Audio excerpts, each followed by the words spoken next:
The Venom sequel unleashes a lot of carnage, but it doesn't have answers for everything you want to know.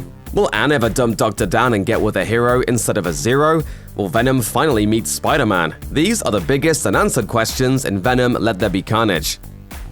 In a key scene of the Venom sequel, Eddie Brock goes to visit Cletus Cassidy in San Quentin. At first, trying to play things cool, Eddie finally loses it when the convicted serial killer begins comparing himself to Eddie. Cassidy killed multiple members of his family. Eddie, he claims, killed a family member when he was born. In the comics, Eddie's mother did indeed die from complications during childbirth. A tragedy compounded when his father, Carl Brock, came to treat the child with an icy, angry detachment. Much of what Eddie became, athlete, star student, journalist, was in a desperate attempt to gain his father's approval and warmth. In actuality, Brock is somewhat in the neighborhood of Cletus Cassidy. While that first death may not have been his doing, an older Brock got drunk in the comics once and accidentally struck and killed a child with his father's car. In that storyline, Eddie wanted to turn himself in and face the music, but his dad talked him out of it.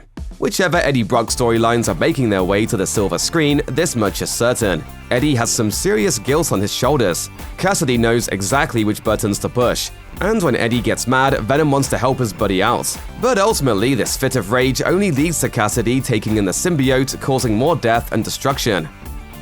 Is Venom gay? Those are three words you most likely didn't think you'd be asking yourself on the way out of the theater, but it's a very real question that the movie definitely brings up.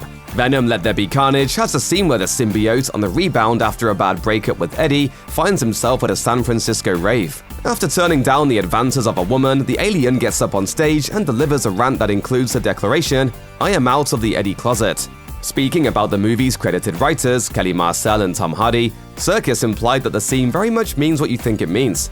He shared in an interview with Uproxx, "Tom and Kelly were always about Venom coming out and going to a party that was a very sort of an LGBTQIA kind of festival, really, I'd call it. So this is his coming out party, basically. This is Venom's coming out party." We already know that Venom has a certain degree of gender fluidity. The symbiote inhabits genders indiscriminately, and although Venom has come to appreciate Eddie Brock, even at one point declaring love for him, Venom also seems to enjoy inhabiting old Mrs. Chen's body and having Anne get flirty. The bottom line, by the end of the film, Venom seems happy and comfortable with himself. That's all that matters.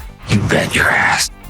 Venom: Let There Be Carnage doesn't give viewers any idea where Shriek, aka Frances Barrison, got her powers. Specifically, we're talking about her ability to emit an eardrum-piercing scream that can kill humans, and temporarily disorient sound-sensitive symbiotes like Venom and Carnage. Instead, the audience meets Frances in a cell at St. Esther's Reform School adjacent to Cletus Cassidy, who makes her a paper promise ring before she is whisked off to a new home at Ravencroft Mental Institution. Much of this is because in a series where everyone else seems to be gaining powers via symbiotes, Shriek's talents are derived from her status as what has been a dirty word for movies based on Marvel Comics not called X-Men: mutant.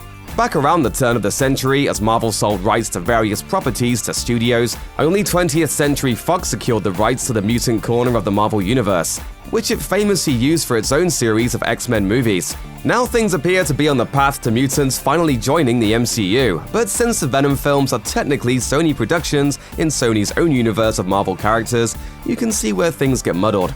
In the original Marvel comics, Shriek had a horrific upbringing that involved physical abuse, body shaming, drug use, and even being shot in the head by a police officer. All this led to the awakening of her latent mutant abilities, which include sound manipulation, levitation, and even some psychic powers and mind control. Based on the explosive end credits of this Venom movie, it's not likely we'll get answers about Shriek's mutant origins anytime soon. The first time Venom sees Carnage in the flesh, the black symbiote recedes back into Eddie Brock's body like he's a frightened Hulk who just saw Thanos walk into the club. Oh, Whoa, where you going? That is a red one! You need to come out right now. As comic fans know, many symbiote species have their own colors, with Venom being black, Scream-colored yellow, Sleeper being green, and so on.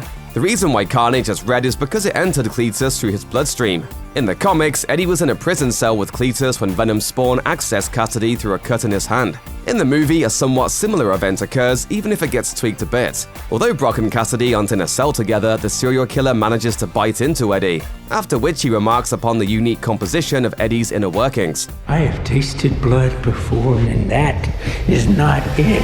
Whatever it is compounded when the state tries to put Cletus Cassidy to death via lethal injection.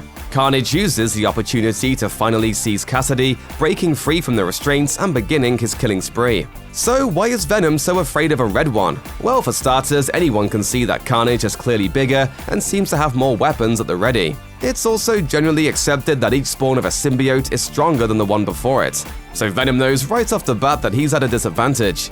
Also, it never helps when the symbiote you're about to go up against has chosen a host who just so happens to be a ruthless serial killer. But the significance of him being red and that being scarier, that's unexplained. Who knows, maybe Venom just read the comic books when he was a kid and knows with one glance that he's in for maximum carnage. Check out one of our newest videos right here, plus even more Looper videos about your favorite movies and TV shows are coming soon. Subscribe to our YouTube channel and hit the bell so you don't miss a single one.